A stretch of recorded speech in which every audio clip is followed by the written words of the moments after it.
fafoto tijuruku amizao efa mioripakarati kwawe ninu na misevu teniyai azulu kweu avelawa wazadalaini amizanyao ahinyahi anaunyanau kanefanyahi techuti zawu azatauni mifanarapi fanitutulu atika yape nisirape hangala sauti yade aminatala tikunyaye tikulote fikava kwaze fatarabote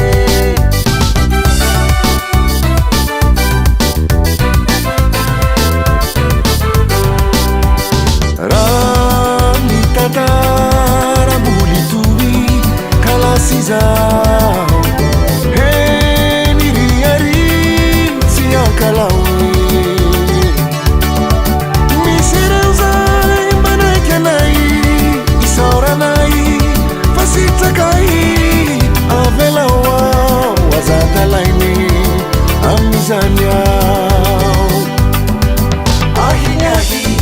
anaunyanau kanefanyahi techuti zawu azatauni mifanarapi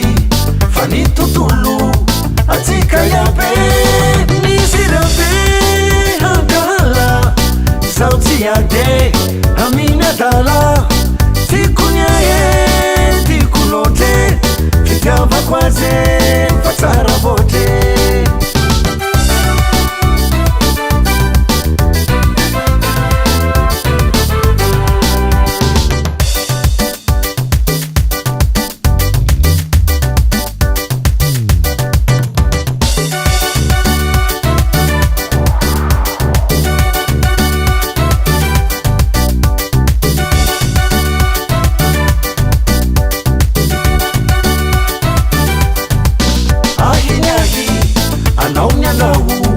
kanefanyahi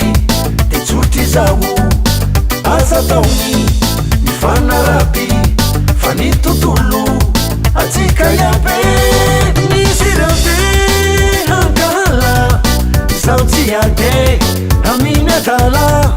tikunyaye tikulote fikava kwaze fatarabote nisirape hangala sauti yade aminatala tikunyaye tikulote fikava kwaze fatarabote fikava kwaze